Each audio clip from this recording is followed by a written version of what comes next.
My mom is from Ireland. When we would go visit, sometimes I would stay home and I would get to rent a movie at the local video store. Season 1 of Twin Peaks had come out on TV. I went to the video store in Ireland and they had Twin Peaks on a VHS tape to rent. I can't stress this enough how unusual this was. This just came out on television. So I rented the first episode of Twin Peaks. It gets to the end and I sit up and I'm like, what's going on? And she's like, I know who killed my daughter. And she calls the sheriff and they start solving the case. What? And I'm sitting there and I'm watching this alone in a house in Ireland. And I'm like, I know this isn't how the episode ends. It was years before I found out that David Lynch, in order to finance the pilot for Twin Peaks, had a deal where he had to film an ending so that European companies could release it as a standalone movie. That is so wild.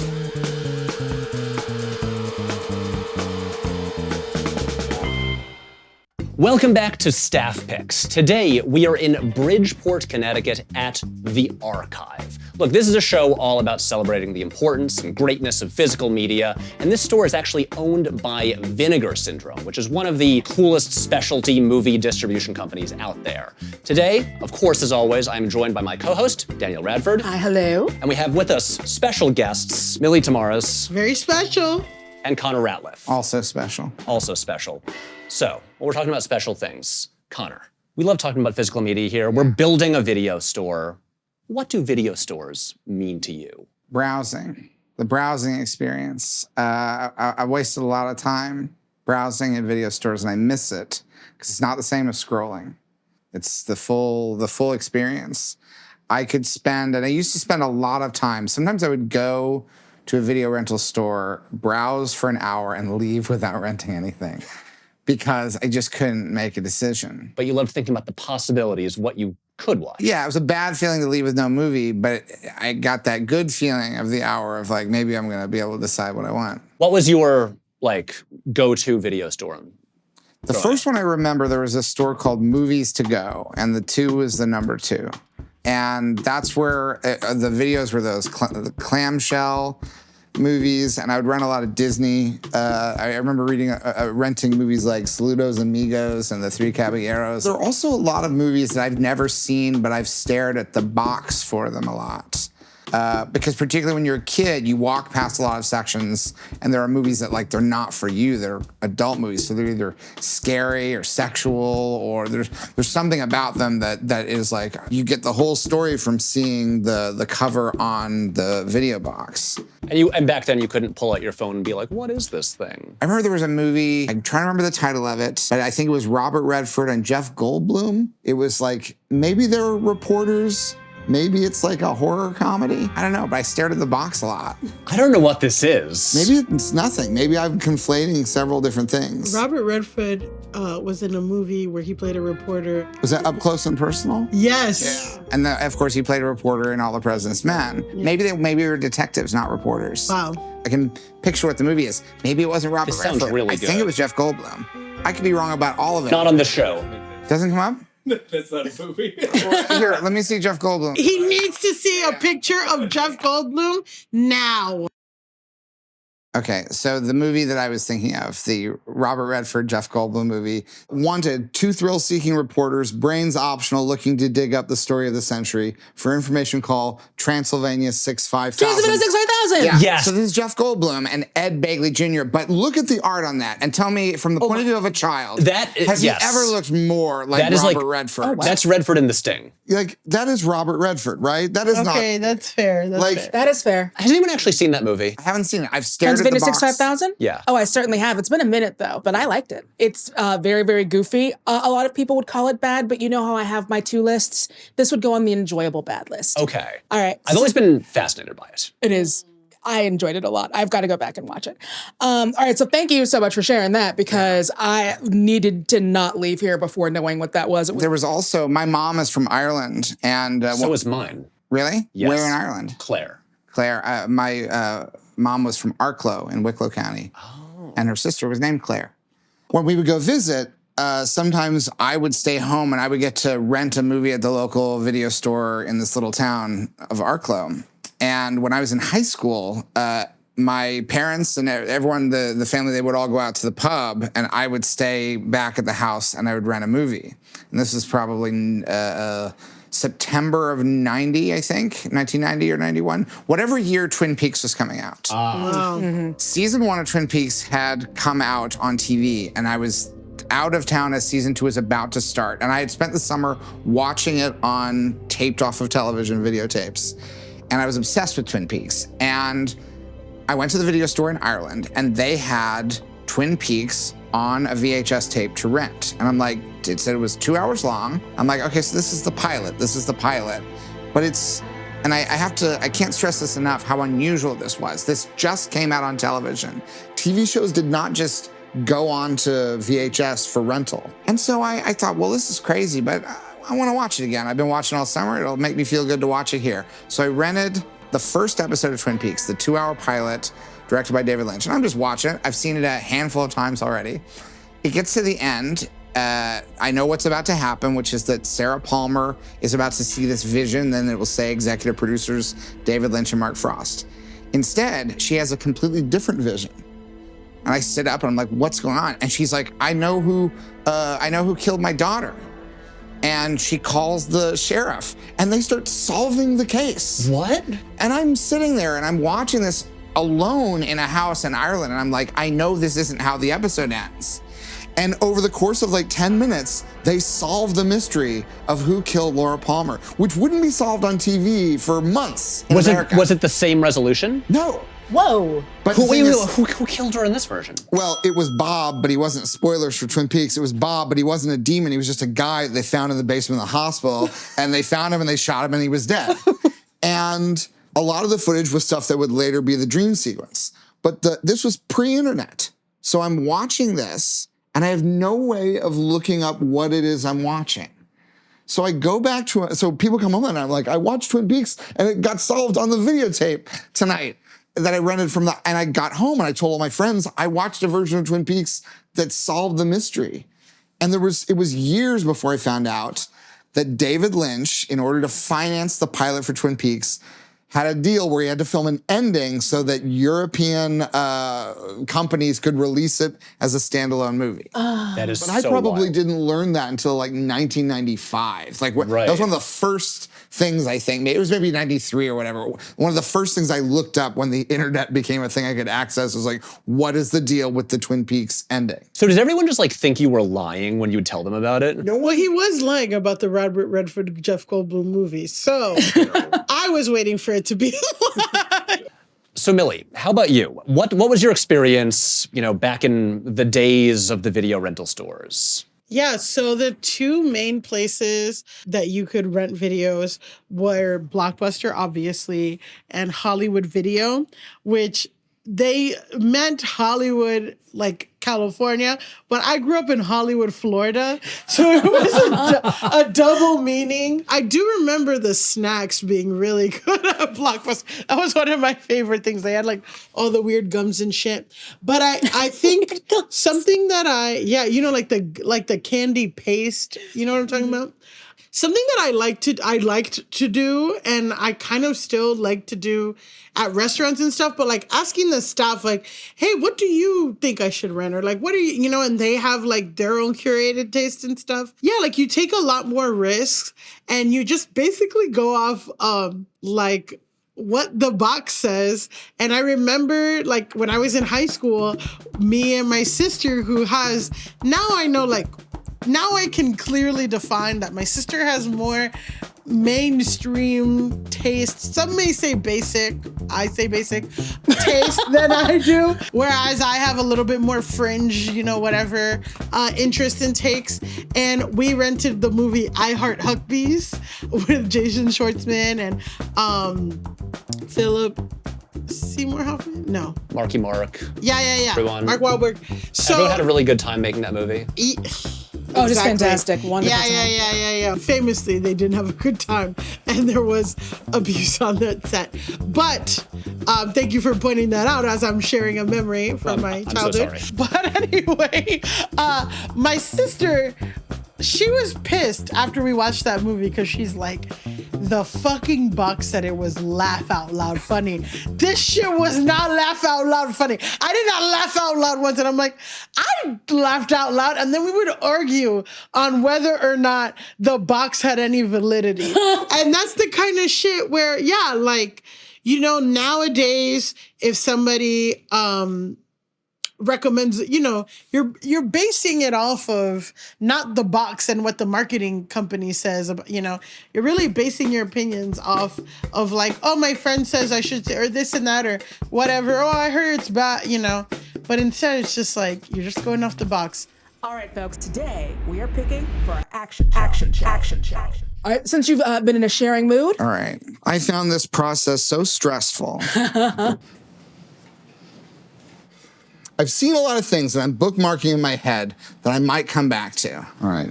Going back up to the discs. I grab heat just to be safe. But, see, I've entered into a problem here because I saw, what do you call it? A laser disc over there. Wait, what's this? Is it used Blu-ray that's continued? Yep. All right. I do feel like I've picked a good action film, which is Heat. Okay.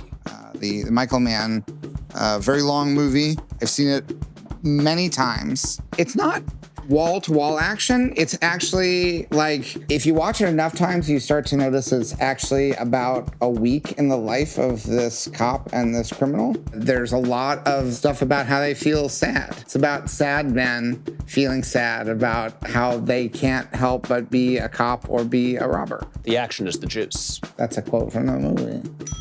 Now, is the heat metaphorical or literal? Neil McCauley, the character played by a new father, Robert De Niro, and new father, Al Pacino. They both are having little babies now. Yeah, I know. Decades after. But Neil McCauley, Topical. he's a career criminal who says he doesn't form attachments. His mentor in crime said, don't get too attached to anything that you can't walk away from in 30 seconds when you feel the heat around the corner. And there's a sequence, this is a little spoilery, there's a sequence in the movie, he forms an attachment in this movie to a woman that he falls in love with. And he has to make a choice to walk away from her. If you time it, it's 30 seconds and a bit. And that's a little bit of a clue as to how the movie ends. But there is a sequence where he has a 30-second decision to make. And it's not something that I noticed until I'd seen it a few times. But it's just a little over 30 seconds. So he got a little too attached. Yeah. Anyone read Heat 2, by the way? I own a copy. Read it? I haven't read it yet. It's a book? Yeah. Last year, Michael Mann, who wrote and directed Heat, published a novel, Heat 2, which is a sequel and a prequel. It's like a Godfather 2. I read it a few months ago. It's so good. But now he's talking about his next movie. He might just make Heat 2 now as a movie. I hope he does. So everyone's a buzzing about like who's gonna play, you know, young Macaulay and Hannah. Hey, if they wait a couple decades, they can have one of their kids do it. They could. Well, Yeah. Or what are the kids that are 50 years old now? Or they can have one of their wives do it. Or they could use the Irishman technology and have them play perfect-looking young versions of themselves. Sprinting all over the place. Yeah. Okay, cool. Heat, that is a great choice. Millie, what'd you bring for us? Yes. So this was really, really difficult. My strategy is movies that are sexual awakenings for me. Batman Returns. Okay. I'll pick BDSM Batman. You got me. It was in between this and The Great Muppet Caper as a classic action flick. You know, Jordan was arguing with me about Great Muppet Caper, but... Wait, action? There's a gun. There's a heist in that, you know? That's true. So That's true. That's some fucking action, if you ask They me. drive a bus into a hotel. Hello. But I decided that was a comedy with action in it. And this is just pure, unadulterated action. We got Batman Returns. Ooh. I enjoyed this because it is, and should I open it too? The old Warner Brothers cardboard snap cases. Yeah. Now, what I enjoyed about this is the first Batman with Jack Nicholson had Kim Basinger in it. And she was just screaming the whole time, completely helpless, like so lame and like whatever, like at Batman's whims. And here you got fucking dominatrix ass Michelle Pfeiffer. And you know, Batman, which is really the biggest sub of the world, Mr. Beta, B for Beta, and Batman, is over here figuring out that he likes to be whipped and scratched and bitten, you know, by the kitten. So Batman Returns. Also, you know, I think action as a genre, personally, my personal philosophy, too many men taking themselves seriously. We got men in costumes, wigs, all kinds of goofy ass shit. Love it. Again, it's just very outwardly BDSM, which is important in a good action movie. Michael Keaton, who's, again, was a sexual awakening for me, this and Mr. Mom, as I shared earlier. Michael Keaton allows himself to be vulnerable in this action movie where we all know the action movies of today, The Rock, Jason Statham, all that shit, they don't allow themselves to lose at all. This motherfucker in this movie, he loses and likes it. So, am I allowed to curse? Anyway, my pick, Batman Returns. What a good pitch. Very, very nice. Michael, you can't be back there. Michael Keaton. man? The bat room. He said the bat room. It's Michael Keaton. He's in the bathroom? The bat room. Okay, pulling out the bag. I mean, for my action pick, a contender, Bad Boys 2. Specifically 2. Maybe we'll find some crazy cases. Oh.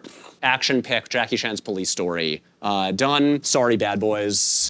Police Story with Jackie Chan. Jackie Chan is like probably one of the 3 greatest action stars of all time. He did it all. He crossed over to the US. He would direct his movies. He was like an insane perfectionist who almost killed himself over and over and over and over again for our entertainment. And I think Police Story, the whole trilogy is great. But the first one might be his masterpiece. It's perfect action comedy. It is, the opening sequence alone has everything from it has the scene that Bad Boys 2 homaged with cars driving down a hill crashing through shacks while he's clinging to the side of a speeding bus. Of course, it has the giant shopping mall final set piece where there's so much glass breaking and, his big final stunt, which I will not spoil if you haven't seen the movie. They replay it 5 times from 5 different angles because it's so amazing that he didn't die while making it. It's just genuinely, I think, one of the best action movies of all time. The fight scenes are so good. The stunt work is unreal. And it's also really, really funny. There's a scene that's just him in the police station alone, trying to answer 5 phones at the same time while sliding around on a rolling office chair. And the elegant balletics of it, of trying to him juggling these phones and spinning around and all the chords and everything. The physical comedy is incredible. It's it may be Jackie Chan's finest moment, and he's one of the greats. So that's why I picked Police Story. All right, and bringing in the caboose on this train. Oh, come on. I mean, I think we gotta do this for action, right? I mean, it's just because the car chase, but I'm counting it. This is one talking about a bunch of dudes being very serious for no good reason in an action movie and talking about great car chases. I went with Bullitt. Hell yeah. Yeah. Bullitt is, granted, probably considered more of a mystery, but it has not just one of the best. Nope. Oh, there it is. Yay. I didn't want to be the one to break the plastic. Steve McQueen in Bullitt, amazing action sequences, and probably the best car chase that had been filmed up until that point. It is the car chase scene by which every car chase scene before we got Fast and Furious would be judged by.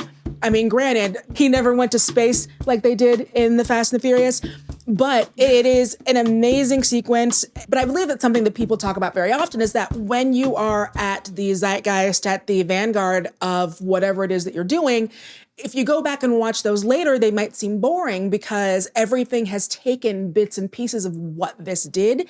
And I think that that's a lot of what happened with the car chase in Bullitt. Also, Steve McQueen is a very hot 60s white man. He is a very, very attractive 60s white man.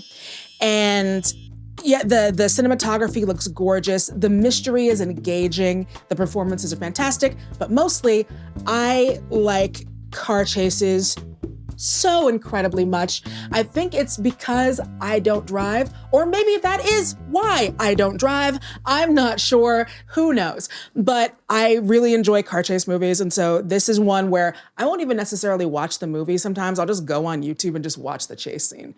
It was always like a tradition in my family where if someone was browsing channels and someone saw that Bullitt was on, like it was close to the car chase, they'd be like, Bullitt car chase is coming on in like 10 minutes, and we'd all just assemble like in the living room, just watch the car chase. Like I've seen the full movie like once or twice. I've seen the car chase like 100 times. Easily 100 times. Yeah. It's also a scene where I feel like it helped certain movies define a place that when you go to San Francisco, yes, you can't help but think about it. And there are a couple of movies that do that with San Francisco, but like I tend to think of Bullitt first. Anytime I'm in a car in San Francisco, I'm always like, are we gonna do a Bullitt chase? Yeah. Is the hubcap gonna pop off when we make that one turn? This is, I'm looking at these 4 movies and I'm really having a tough time because I really like all of these movies. All of these are amazing. Heat is fantastic. Batman Returns, I am on record as saying is my favorite Batman movie. Mine too. And it is possible that part of it is, you said Batman is beta. Not only is Batman so beta in this, Michael Keaton actually kept asking for the part of Batman to be cut down. There is the least amount of any Batman in a Batman movie in Batman Returns. Yeah. Because Michael Keaton was like, no, this is clearly the most important parts with the so let's just do more of that. Police Story, that one I don't even know if I'm gonna be able to argue against, because Police Story is just wall to wall packed. And considering the way that it also fits in the physical comedy and the way that Jackie Chan does everything, yeah, that's the one to beat for me. I love Jackie Chan. ACAB, baby. I can't vote for Police Story. You're not getting my vote. Sorry. Ethically, if aliens come to our video store and they see propaganda, what message does that send about planet Earth? I'm sorry. No. Aren't these 3 about cops? Yeah, maybe. Batman, barely not a cop. No. Batman is a fascist. You're the only one that doesn't have cops. I mean, that's Commissioner Gordon. Yeah, and barely cops. And it's all about how corrupt. I was not saying yours. I was saying those 3. These are all about cops. But Gordon is lionized in the Batman films. It is. He's the one good egg. Oh, no. No, there isn't no corruption in the police force in Batman Returns. There's corruption in government and how rich people pay off politicians. There is. And the Penguins were corrupt and they were cops too. So He did. He got him a bunch of little corrupt cop penguins. So sorry. All cops are birds. I didn't even All realize cops are that. birds. I'm just saying. Yeah, wow. I don't even know what Bullitt, because Bullitt clearly was spelled incorrectly, so I didn't. So maybe I should have deduced that it was about cops. But when you had Heat, I thought it was a Sandra Bullock movie. I mean, it is the Sandra Bullock movie of Al Pacino, Robert De Niro movies. Okay. It is. They love each other. And then one of them shoots the other. Yeah. Which one? No spoilers. But can you spoil something that's been out for 30 years? I contend no. Have we all seen Heat here? Yeah. No. Okay. It's very good. I've lived this long Yeah. without watching. Even if you know how it ends, it's still good. It's fine, yeah. Because again, you were saying spoiler alert about Police Story, but it had nothing to do with the plot. It was a stunt. No, I can barely remember what the plot is. It's mostly him just doing kung fu. And that is the core of action. Exactly. Is that it doesn't really matter what the plot is. Exactly. It's about the I will say, even though I have just been told that there's no chance. that the Police Story does not have a chance. What I will say, if I can make a defense for it, I've seen all 4 movies. It has the best action scenes of any of these movies. Even if you were, because that could be a subjective thing, could be argued against. I think there's no argument against that. It has the most action. Yeah, the most it has the volume. most action. Yeah. It is. These are 2 movies that I love. These Heat and Bullitt are both movies that are like, they basically each have like one big action scene and lower on action for like the rest of them. I'd say at least 3, because you got the trucks at the beginning and Okay, the Heat. truck You chase got is the bank robbery, which also has the aftermath, which is sort of its own Yes. discrete. But there's like full hours between the action. Right. I'm sorry, but does any of these have somebody with a whip that's beating up mannequins in a department store? I mean, it doesn't get more action than that. I'll rest my case soon, but I would say Rumble in the Bronx, that's filmed in Hong Kong, it would have been a better. Oh yes. Here's the thing. Damn it. I wasn't thinking strategically. I passed on Rumble in the Bronx because I was like, Police Story's the best one. Well, It is one wall-to-wall set piece. I will say also on the Batman Returns side is that while we are rightfully praising Jackie Chan for doing everything he did, Michelle Pfeiffer actually does all of that whipping. That is her. They practice that forever. So that scene where she is in with the mannequins, she's actually doing all of those. It is true. It's also, that's not actually an action scene. why It's not? just because she's just kind of hanging out, whipping mannequins. That's not action to you? It depends how you define I love the action. Yeah, how do you scene. define action in your patriarchal view? There's nothing I can say to this that will be an acceptable answer, so I'm just going to Listen. fade into No, the yeah, bushes. it's okay. It's okay. time for you to okay. listen. Exactly. Yeah, it's not for you to listen. I think it's one of those things where it's almost more like that scene is a cooler version of a montage, whereas a lot of people might have put a like, I'm becoming Catwoman montage, where like you watch her like training in the ways of a cat or whatever, and you watch her learn how to whip. This one was like, no, resurrected guy cats, goes and whips some mannequins. You don't need nothing else. Right. But it's a great demonstration of like how she has evolved in her power set. Oh yeah, I love the scene. I'm just saying I wouldn't call that an action scene. That's all it is. Okay, well, you're right. I'm kidding. No. To make an argument in favor of you, if Jackie Chan was Catwoman, he would have fell out that building himself and not Oh yeah.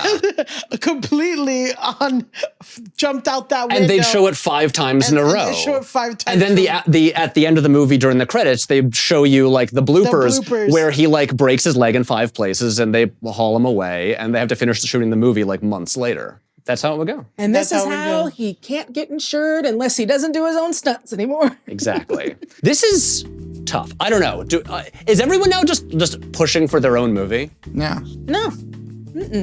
No, I'm down with what group consensus, but it's hard for me to ever fight against Batman Returns. It is one of my favorite movies. It is my favorite Christmas movie. Yeah, like, it's a Christmas really movie. hard for me to fight against. I will say, of the 3 that aren't, or of the ones that aren't mine, even though ACAB, ACAB, all of them, I will at least go with Police Story. It is the thing about the action genre, Yes. is that if you want to bring in ACAB and fascism and stuff like that, And anti-misogyny, you're never exactly. Gonna win. You're not It gonna is watch it is anything. maybe the most problematic genre. Probably. I would agree. So much of it is Horror. But horror has a lot of like political and like social justice. and can be surprisingly progressive. And it has It progressive. can, but when it doesn't do any of those things, it is the most regressive thing in the entire. It is. I agree. I Yeah. can. Action is a fairly consistently. It's about powerful men with guns Yeah. solving problems. the pew pew of it all.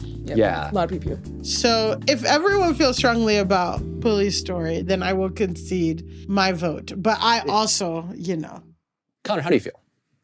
I mean, I was inclined because of you pull out the VHS box. you got the nostalgia vote. Yeah, it has a little bit of that. It has the most action, so it has that. But it's hard to argue against Bullitt or Batman Returns either. Yeah. It's a tricky one. I don't think I'm going to be the deciding vote on this. I'm going to go ahead and take Bullitt out of contention. It's a little bit more thinky. So I'm We going don't to want to think with action. We want to pew pew. I want to. If you don't want to think, I mean, this one's got a whole follow-up novel. Then you can't watch Heat. I'm not going to read. And, Yeah. and, You we can't wanna- watch an action movie, then read a book. No, Ain't got thank no you. pictures. What are we doing here? with Yeah. 2 new dads, 2 Yeah. geriatric dads. Two cops who decades later will, or one cop, one criminal, have little babies 30 years later. Yeah. Yeah. Also, we got Val Kilmer right in the middle there. Yeah. Where is he? He's been sick. Where's Val Kilmer? He's been really sick. Well, he was Yeah. in Top Gun Top Gun Maverick. Maverick. And He was heavily implied in the Willow TV series. They kept saying they was going to show up. But I Exactly. think you could kind of hear him. Well, too Not- bad we're never going to watch it again. not to be a bummer, but Val Kilmer got throat cancer several years back and basically like can't talk anymore. Oh, now I feel bad for bringing that up. I mean, this We can part cut might not this. make it Yeah, in. this is, Yeah. He did make a documentary about his life called Val. Okay, so I could have. And he's also not having kids at 80 years old. Because he's not 80. He's not 80 yet, so there's still time to tell. Exactly. Anything's possible. Okay, so we're down to these two. We're down to these two. Sideways. If I can make one final case for Police Story, it's a VHS. Okay, but we're talking about the actual movie. But also the video store that these are gonna. Oh, okay. fit in. Okay. If I can make a final case for Batman Returns, Danny DeVito. He does bite a man's nose off. Bite a man's nose, and guess what? That man deserved it. He did. He asked too many questions. It's true. He was very rude. That guy was like very Really rude. condescending. He was super condescending. Yeah. I mean, Danny DeVito was a murderer in this, and maybe whatever. But That is also, true. He did try to kill babies. Yeah, super gross sewer man, but like that dude didn't know that. All right. Well, I feel like you're the deciding vote. Oh, gross. Okay. Geez. And this is for the video store. So how much does your, Oh, see now, yeah. If you're saying, and you're right, you do have to consider this is for the video store, and part of what's so cool about the video store is the point of this is being able to introduce people to something that they might not see very often. Batman Returns is streaming everywhere. You're always going to have access to Batman Returns. You're always going to be able to watch Batman Returns. Police Story isn't streaming everywhere. You can't just go onto Jackie Chan Max and go watch Police Story. Side note, someone create Jackie Chan Max. Please. Okay, so if that is the case, then, and this is simply because we're trying to introduce people to stuff that they possibly haven't seen and that isn't as maybe widely available as other things, I'm gonna go with Police Story. I mean, look, last time, that's why I withdrew Terminator 2 from contention. Another one of my favorite movies. I know. And I genuinely feel kind of bad right now. wow, you should.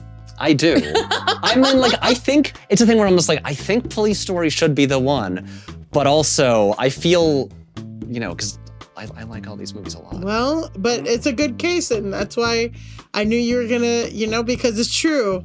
This is, Heat.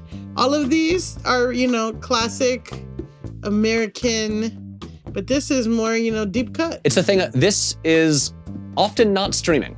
And any of these are Sunday dad movies where it's oh, that's gonna be on TBS. I'm gonna be able to just watch that flipping through the channels. I will say, I'm not putting Heat back into contention. It's just for the purpose of the conversation. Yeah, Because I think this is another area to be considered. And again, it's not back. You can't vote for it.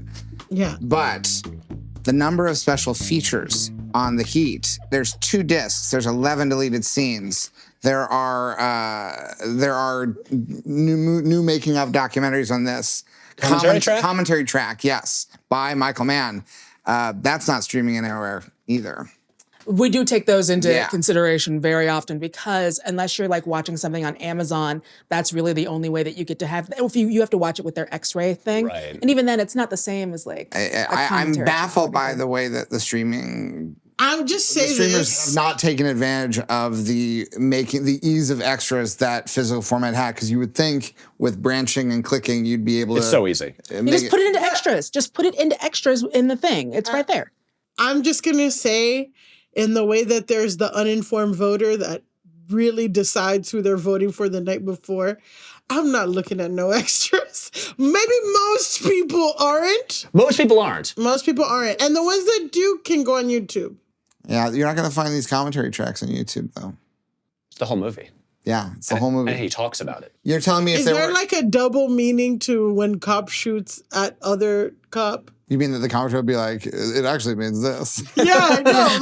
What is the audience missing? I'm saying if there were 11 deleted scenes of Batman getting whipped by Catwoman, you wouldn't be curious? Yeah, but I don't know. I'm just not there's a reason why they didn't include it. They were too intense. The studio exec said we can't release these. But It you're wouldn't making make the case- PG-13. But you're making the case for Heat. Yeah, no, for the format. For the format. Because I've already moved Heat out of contention. Okay. But I do think that is something to consider in the store. That was a big thing about, man, the 2000s and the DVD era. And when they would say, ooh, it's a 5-disc set featuring multiple cuts of the movie and 100 hours of bonus features. Multiple commentaries. Remember when they were doing multiple commentaries? Where it'd be like God. ones with the actors, and then you got one with the writer and the director. Yes, the best. We don't need all that. But I do. I need it. You're here being like, what losers did I sign up to be on a show? no, I didn't think that. No, why would I? No. So are we gonna make it official? I'm so sorry to these movies, but police story it is. Jackie triumphs. It does say action on the spine, which is important.